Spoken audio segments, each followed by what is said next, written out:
Olá, sejam todos bem-vindos à nossa segunda aula do curso de Literatura Brasileira Contemporânea.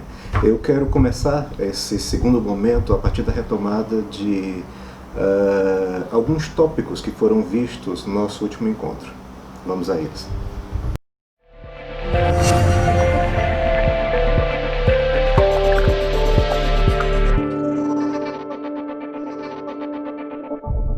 Por estar ancorada na contemporaneidade, que é uma época de grandes novidades e avanços tecnológicos, tem-se a impressão inicial de que a inovação acentuada constitui a base estruturadora da literatura contemporânea, né? Não só brasileira, mas como de qualquer outro país. Quando, na verdade, ela está assinalada por um processo tanto de continuidade quanto de ruptura. Ou seja, há tanto movimentos de recuperação de formas, temas e estruturas literárias empregadas no passado, quanto a busca por procedimentos inovadores de composição. De uma forma ou de outra, né, assumindo ou esse caminho mais inovador ou a retomada dessas formas do passado, creio que a relação estabelecida com a cidade, com os mais diferentes aspectos da condição urbana, cumpre um papel visceral para a constituição das letras em nosso tempo. De certo modo, o conturbado desenvolvimento demográfico gera tensões que são muito caras ao fenômeno de criação literária. Isso acaba por gerar, consequentemente, algumas novidades temáticas e formais, além de alicerçar uma nova maneira de perceber o mundo e, sobretudo, a presença do homem no mundo. A verdade é que a cidade encara, fundamenta e estrutura com muita maestria as questões mais importantes do nosso tempo. O universo tecnológico, o mundo dos negócios e do consumo, a diversidade cultural, o entretenimento, a sistematização de locais de cultura e por aí vai, tantos outros, né? Por outro lado, ela também é palco do progresso desenfreado, da segregação social, da falência ambiental, da exclusão e tantos outros problemas com os quais já estamos acostumados a lidar, né? Dessa forma, a cidade se torna um objeto de grande expressividade, tornando-se facilmente matéria literária. Eu começo fazendo essa observação porque vocês vão perceber, à medida que forem lendo a produção literária da nossa época, que a cidade tem um peso muito forte, né, em todo o processo composicional. Alguns autores chegam a afirmar que a cidade é a grande protagonista da literatura do nosso tempo. Eu não quero me enveredar aqui em questões espaciais, porque são teorias complexas, há muitas formas de abordagens, há prismas de leitura muito específicos e que só ele por conta própria daria uma disciplina inteira, né? E ainda não esgotaríamos o problema. Mas, de modo genérico, há críticos que apontam que a cidade é a própria protagonista desses romances do nosso tempo, né? A poesia também, mas, sobretudo, a prosa de ficção. Isso porque ela não ancora apenas as vivências humanas, mas ela própria, né, a cidade, se oferece como espetáculo de uma vivência, né? Ela não é apenas palco no qual se desenvolvem as ações dos personagens, mas ela própria é uma espécie de personagem. Tamanha a carga simbólica, tamanha é a potencialidade estruturadora que ela assume. Essa densa filiação ao universo citadino parece induzir os autores do nosso tempo a manter um compromisso com a realidade social e política. O crítico literário Karl Erich Schoenhammer cita o fato de nossa literatura ser pouco imaginativa, no sentido de que ela dificilmente se desprende da matéria social do país. Segundo o autor, a produção desse tempo se articula em torno de dois grandes paradigmas. Ou ela se desenvolve a partir de um modelo mágico, realista e alegórico de representação do mundo, ou através do realismo social, né, propriamente dito. Ou seja, tanto uma forma quanto outra de representação acabam elegendo a sociedade, a matéria social e política do país como grande mola propulsora, né? Então, não apenas aquele modelo, né, de realismo social que, né, pressupunha uma intimidade maior com as questões do nosso tempo, da nossa sociedade, mas até aquele modelo alegórico, mágico, realista, né, que poderia suscitar um tipo de articulação mais desprendida dessas matérias, ainda assim, esse segundo modelo ainda está muito preso aos paradigmas de nossa sociedade, do nosso tempo. Então, no fim das contas, perceberemos que a cidade é um pouco responsável por isso tudo, né? Autores, personagens, narradores, eles são praticamente impossíveis de existir em nosso tempo sem esse vínculo tênue com a cidade, com as mais diversos tipos de condição urbana. O autor cita também uma questão bastante interessante. Segundo ele, em nosso tempo foram abandonados a dramatização das grandes questões universais e a discussão crítica do otimismo futurista. Nesse sentido, o declínio da utopia já é um índice que ratifica o peso da realidade social na produção literária do país. Os nossos escritores se voltam cada vez mais para questões que são próprias e inerentes à sociedade brasileira, muitas vezes através de um recorte regional mesmo, né? A literatura brasileira contemporânea é uma investigadora de microespaços e acaba por revelar ao leitor uma faceta mais íntima da vida do homem em sociedade. Daí porque assomam em nossos dias temas como a representação de regiões deslocadas daquele eixo centralizador do país, né? Rio, São Paulo, Minas, os diferentes cômodos da casa, né? Como é recorrente na obra do Milton Ratum, por exemplo, ou nas belíssimas leituras que estão lá no A Lavoura Arcaica, do Raduan Assar, e muitas vezes a própria vida do escritor vira matéria literária. Parece ser uma tendência geral essa tentativa de vinculação ao próximo, quase ao factual. O Schulman destaca que a expressão autobiográfica, aliada a uma certa anarquia formal, corresponderia a um ato de desconfiança do processo histórico. Eu pontuei alguma coisa nesse sentido, nós ainda vamos ter aulas específicas sobre esse revisionismo histórico, mas isso é uma questão muito interessante para a literatura do nosso tempo, porque ela, de um certo modo, amarra forma, estrutura e temática. O fato de você desestabilizar as estruturas tradicionais da narrativa, colocando como elemento ficcional a própria figura do autor, acaba por gerar a necessidade de uma discussão teórica mais profunda sobre o fenômeno de criação literária na contemporaneidade. Os autores que assumem essa postura são obrigados, evidentemente, a recorrer a novas formas de representação, porque se a figura do autor desenvolve esse papel um tanto ambíguo, né, que fica numa fronteira entre a verossimilhança e o processo de fabulação, ele vai precisar mover matérias literárias que, de um certo modo, dê conta da manutenção dessa ambiguidade e dê conta também do sentido que ele quer pregar para essa ambiguidade. É por isso que é comum encontrar na literatura do nosso tempo uma espécie de inserção das matérias sociais,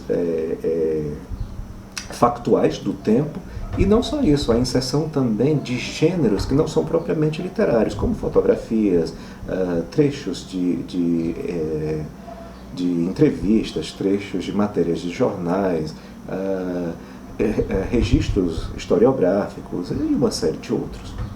Bom, o que nós podemos dizer é o seguinte: com toda essa imersão da matéria social, política, histórica no romance contemporâneo, na poesia também, mas sobretudo no romance,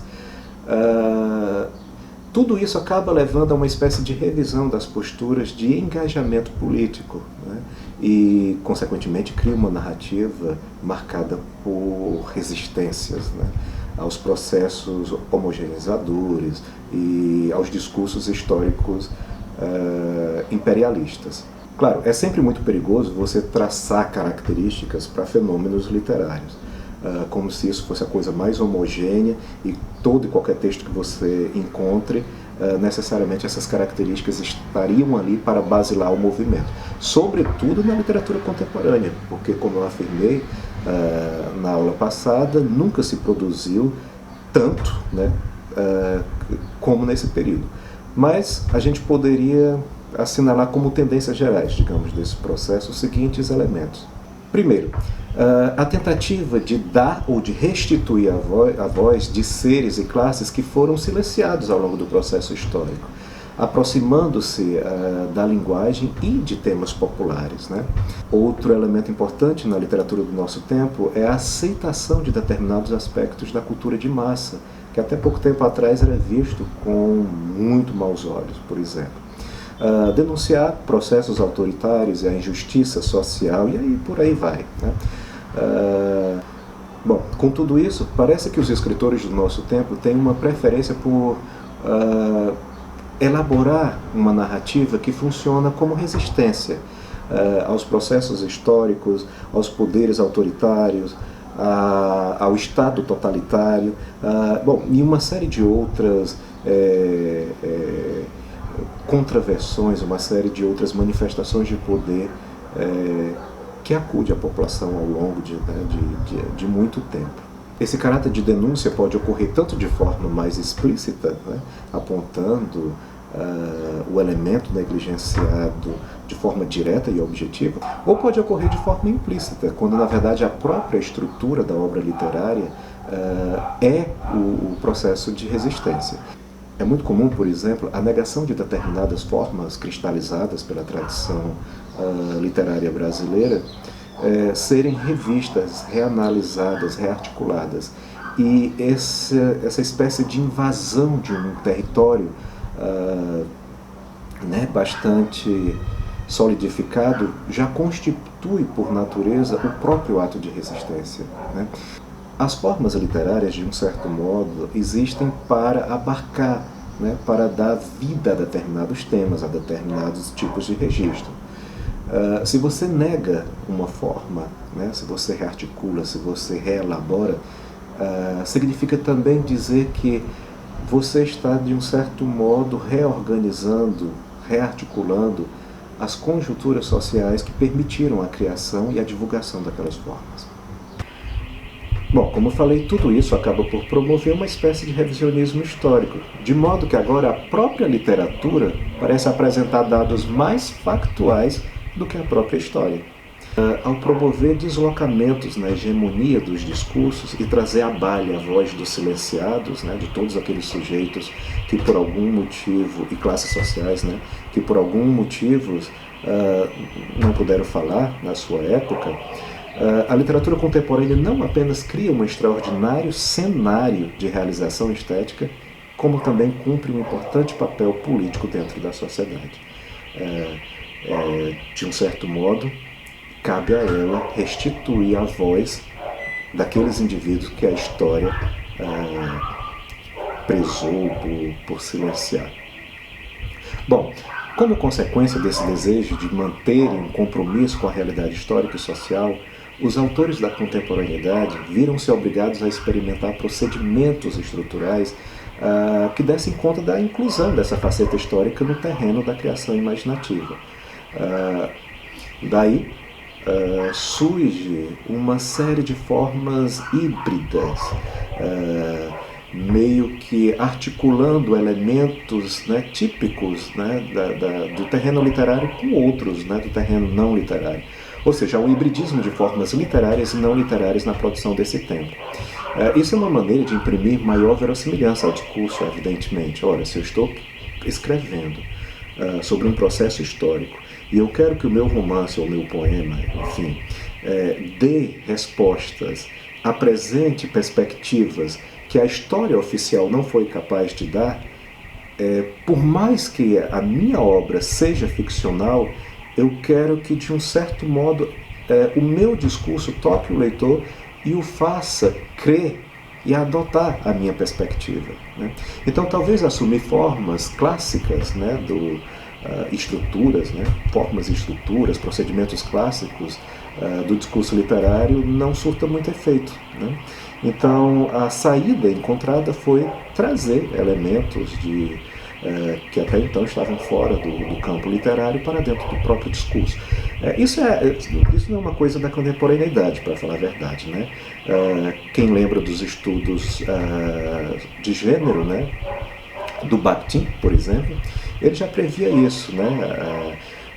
Segundo Bakhtin, a literatura tem a capacidade de abrigar no seu âmago gêneros que não são especificamente literários. A literatura, portanto, seria capaz de abrigar toda e qualquer espécie de gênero no seu interior. Então isso é uma peculiaridade do gênero literário.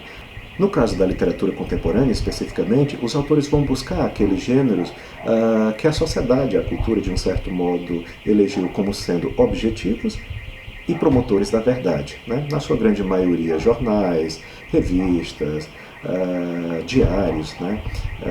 E o próprio discurso historiográfico. Bom, são questões como essas que levaram a pesquisadora Flora Susankind a estabelecer uma diferença entre literatura verdade e literatura do eu, né? A primeira, né, seria uma literatura mais comprometida com as causas sociais, com os processos históricos, né, da sociedade contemporânea, e a literatura do eu, aquela que tratava mais de questões intimistas, né, ligadas à subjetividade humana. Como eu falei, essa tendência a registrar fatos históricos, políticos de nossa sociedade, não significa que a carga subjetiva, criadora, que os temas intimistas ou confessionais tenham sumido da literatura contemporânea, bem pelo contrário. Existe no nosso tempo uma linha muito forte de escrita psicológica, mas com o intuito um tanto de relevar uma subjetividade em crise, que aliás é uma questão muito importante para a pós-modernidade. Ou seja, tudo isso, essa personalidade fragmentada, essa escrita esfacelada, a subjetividade em crise, são respostas à violência dos sistemas autoritários dominantes na nossa sociedade. O Alfredo Bose tem uma nomenclatura muito interessante quando ele analisava a obra do Rubem Fonseca e uma série de autores que, de um certo modo, se alinham com esse procedimento. O Bose chamou de literatura brutalista. Em linhas gerais, essa literatura é caracterizada pela representação da realidade marginal, o que já é uma coisa muito interessante, porque era muito difícil aparecer essa camada social né, na obra dos nossos escritores, sobretudo com a expressividade, com a força que emergem em nosso tempo.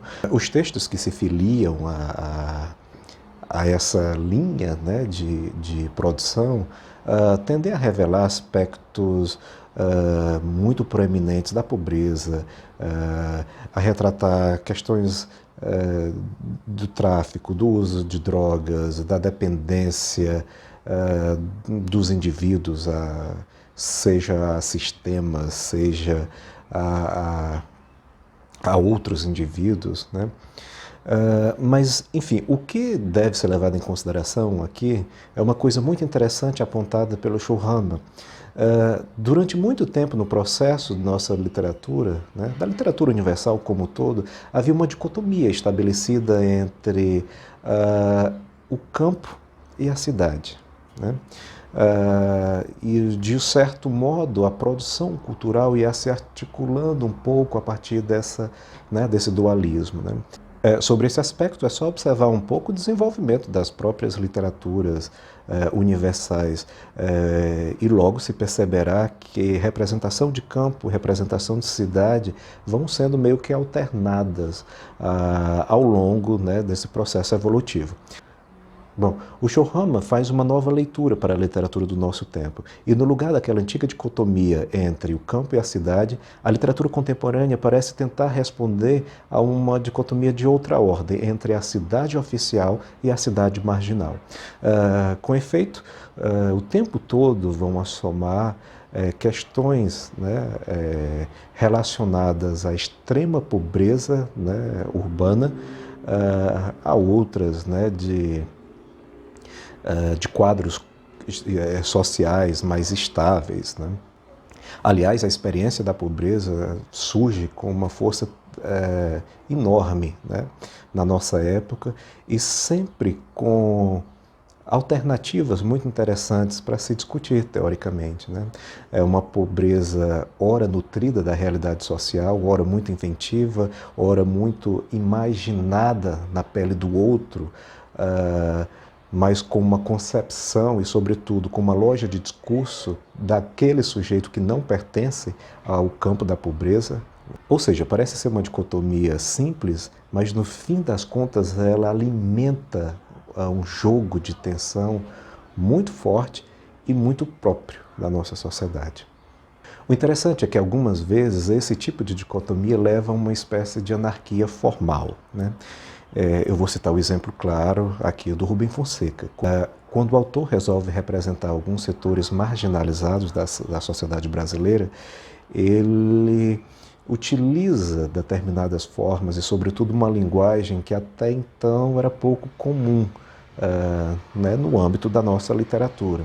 Então, palavras de baixo calão. Para quem lê a obra do Rubem Fonseca pela primeira vez, pode parecer espantosa, né? O leitor meio que se assusta.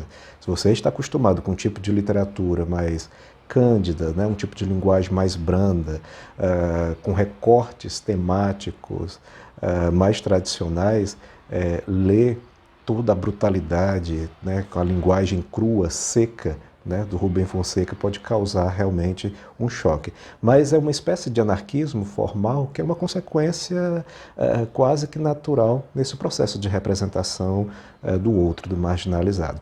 Claro, a escolha, né, por essas camadas e o modo como se as representa também estão ligados a processos políticos, né? A uma determinada postura do sujeito na sociedade, né? E é exatamente esses aspectos que foram muito bem analisados, por sinal, pela professora da UNB, a pesquisadora Regina Dal Castanho, e que a gente vai ver agora nessa próxima etapa.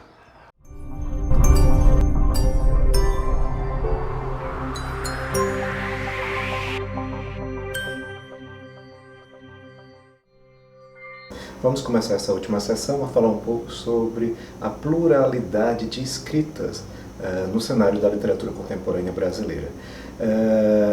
Há um estudo muito interessante realizado pela pesquisadora Regina Dal Castanho, em que ela afirma o seguinte, veja só.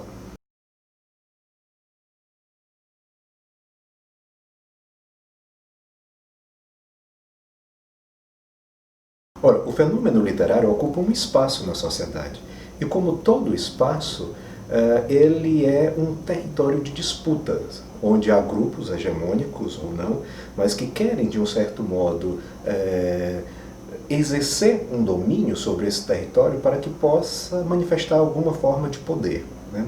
O trabalho da Regina é interessante nesse sentido, né? Segundo ela, o campo literário no Brasil é ainda muito homogêneo, e de fato é. Se prestarmos atenção, a maioria esmagadora dos escritores brasileiros são brancos, acadêmicos, né, a grande maioria, e oriundas de classes mais privilegiadas, né? É muito difícil você encontrar um escritor que venha das classes menos favorecidas, ou negros, mulheres. A presença da mulher na literatura brasileira se deu de forma muito tardia. É claro, não significa que não haja produção dessa ordem, pelo contrário, há muito. Mas o próprio sistema político que está por trás da constituição de um cânone acaba por criar normas, regras que impedem a inserção, ou pelo menos a inserção com uma certa comodidade desses autores num cânone geral. Como o espaço está dominado por relações de poder, então o terreno literário acaba por excluir aquelas vozes consideradas não autorizadas, ou seja, são vozes dissonantes desse campo homogêneo, né, e tão forte que existe na nossa literatura. Isso porque os atores em cena são sempre os mesmos. E a entrada de alguma diferença causa desconforto. Claro, existe uma série de fatores que contribuem para reforçar esse quadro de exclusão. O próprio domínio da norma culta e das formas literárias salvaguardadas pela tradição constituem um valor de exclusão, né? Se pensarmos bem, as obras agraciadas pela crítica, né, tradicionalmente, usam linguagem culta, padrão, estão dentro de formas tradicionalíssimas, né, oriundas de tempos muito remotos, na maioria das vezes formas europeias, e qualquer coisa que se desvincule ou que se afaste muito desse modelo tende a ser visto e a ser encarado com maus olhos. Nesse sentido, os autores dissonantes se veem num terreno muito difícil de ser domado, né? Para eles, há uma necessidade visceral de se contrapor à representação já fixada na tradição literária e, ao mesmo tempo, é preciso afirmar sua legitimidade, a legitimidade da sua própria construção. Então, eles estão divididos entre um momento de afirmação de si próprio e um momento de abraçar o outro para que lhe seja concedida a possibilidade de apresentação de si próprio. Há uma tendência no cenário da crítica, de modo geral, a usar critérios restritamente estéticos para dizer se uma obra é boa ou se é ruim, se ela pertence à alta ou à baixa literatura, ou até mesmo se é ou se não é literatura. A princípio, esse critério parece ser muito justo, porque se eu digo que uma obra é boa por critérios restritamente estéticos, a princípio não importaria de onde essa obra vinha, né, ou sobre o que trata, ou de quem for.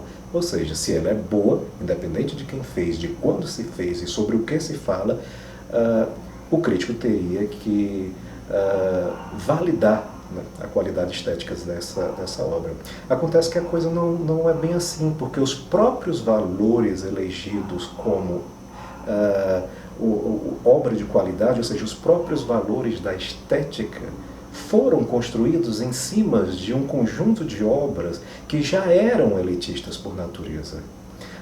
Dessa forma, analisar a produção desses autores marginalizados pelos mesmos valores estéticos de uma tradição milenar e calcada em cima de obras que praticamente não têm correspondência alguma com a natureza daquelas outras, pode recair num prejuízo muito grande, né? Ou seja, justificar a qualidade estética da obra através de critérios elaborados pela mesma elite cultural talvez não leve a lugar nenhum, né? No fim das contas, esse critério não chega a barrar a exclusão propriamente dita. A Regina afirma uma coisa muito interessante. Ela diz o seguinte: o problema é que mesmo quem estuda autores que estão à margem do campo literário brasileiro, muitas vezes insiste em fazê-lo de modo isolado, discutindo-os no âmbito das margens. Com isso, não estabelecemos a fricção necessária entre representações literárias provenientes de diferentes espaços sociais. O que é que isso significa? Claro, é notório o interesse da academia em cada vez mais agregar obras heterogêneas, vindo de diferentes épocas, idades, classes sociais, etnias, enfim. Mas o trabalho, algumas vezes, ele é feito de um modo que acentua ainda mais o caráter de exclusão, né, desse processo. Porque ao invés de estudar essa obra como algo centralizador, a crítica normalmente o faz afastado do restante do conjunto literário. Há uma série de termos que são comuns no dia a dia, mas que reforçam muito bem esse argumento. Por exemplo, a necessidade de se estudar literatura de cordel, né? O próprio termo literatura de cordel reforça uma diferença. Significa que aquela literatura não é igual à literatura do Jorge Amado, do Machado de Assis, do José de Alencar e assim por diante.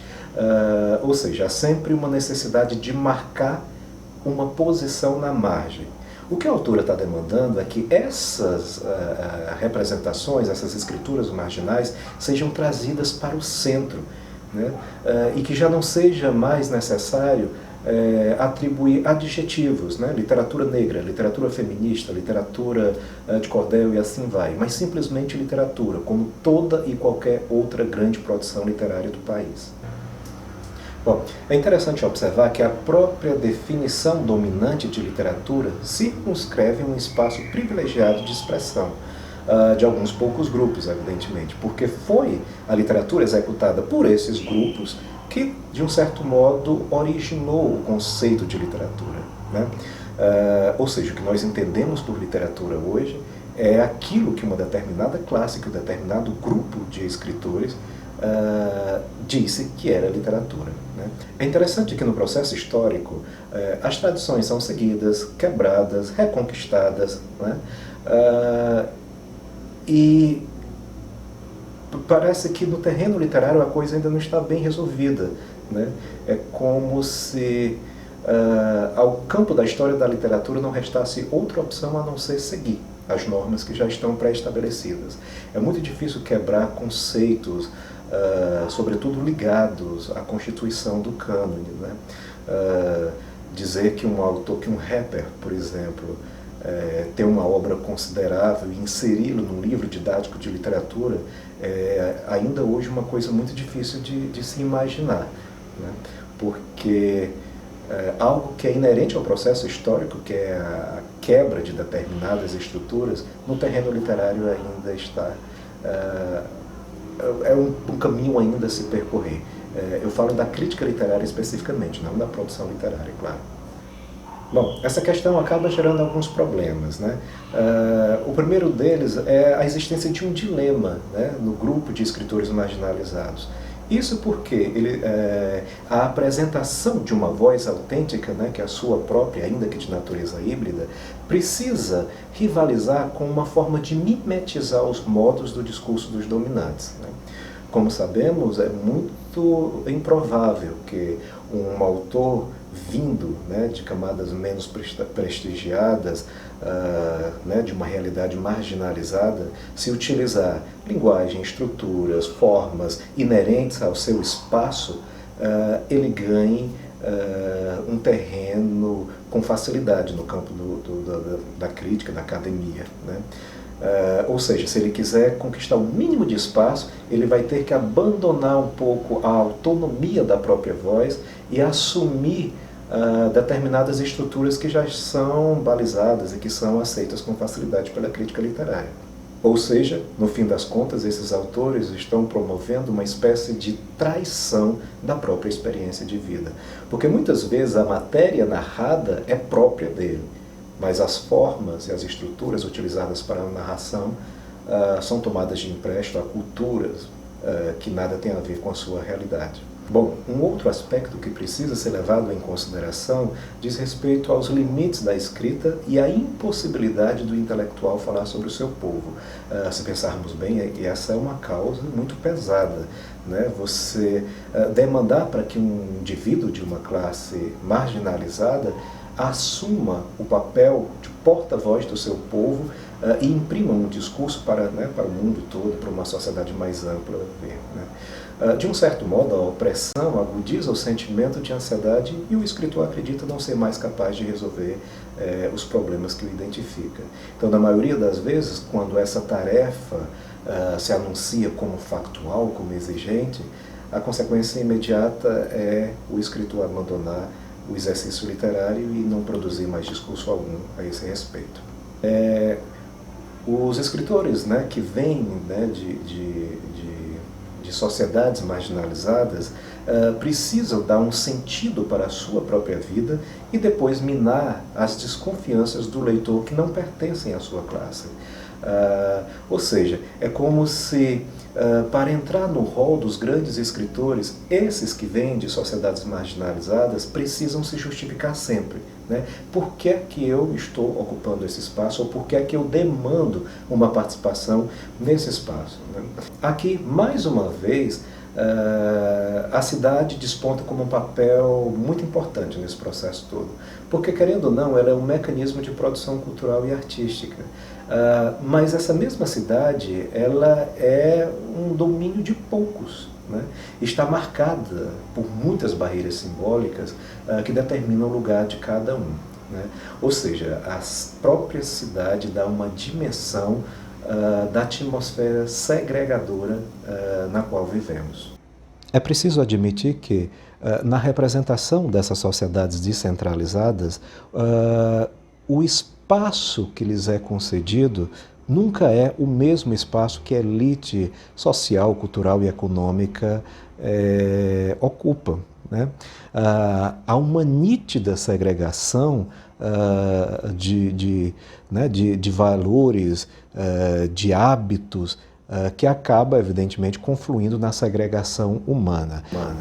Vamos pensar como exemplo o conto Feliz Ano Novo, do Rubem Fonseca, que dá título, inclusive, ao livro, né? Existem ali dois tipos de sociedade muito distintas, né? A da favela e a que vive na zona sul do Rio de Janeiro, a zona mais rica, né? Mais economicamente estável. E o autor mostra como hábitos, linguagens, desejos, perspectivas de vidas, o cotidiano dos dois grupos são diferentes, né? Há uma nítida divisão de espaço que funciona também como uma espécie de divisão social. Ora, a Regina tem uma leitura muito interessante sobre esse conto, né?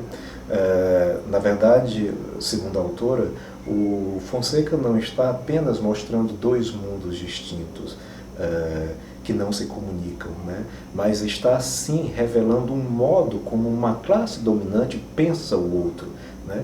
Uma classe, inclusive, a que o próprio autor pertence, né?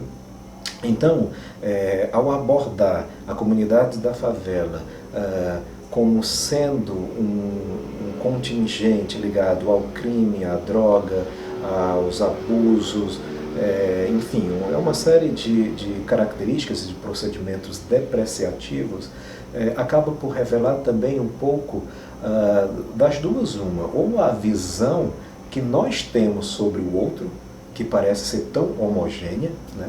E quando a gente sabe, não existe homogeneidade em praticamente nada, sobretudo numa sociedade, ou a segunda opção, e o que é pior ainda, como é que eu quero que o outro seja para mim, né? A autora vai questionar um pouco esses processos de representação, porque parece que a gente deseja que o habitante da favela, por exemplo, seja sempre o marginalizado, esquecendo-se que há uma série de outras possibilidades de vida social, de experiência humana naquele espaço, né? Então, a cidade que vai ser uma protagonista, né, nessa disciplina, porque ela de fato estrutura a lógica de formação da literatura contemporânea, nesse aspecto específico, ela já é a matéria sensível, já é a redução estrutural desses processos de segregação, né? A segregação social, ela é nitidamente marcada nos próprios espaços da cidade. Isso tudo significa que na literatura brasileira contemporânea, os autores privilegiam a representação de um espaço social restrito, que de um certo modo reproduz os padrões de exclusão da sociedade brasileira, né? Por isso que eu reforço tanto a questão, né, da cidade nesse tipo de produção cultural, né? Porque ela é realmente a marca maior sobre a qual estão informações sobre a nossa vida social, o contingente humano, determinados hábitos, elementos culturais e, inclusive, até questões relacionadas à linguagem e às formas de arte. Por hoje é só, ficamos por aqui e até o próximo encontro.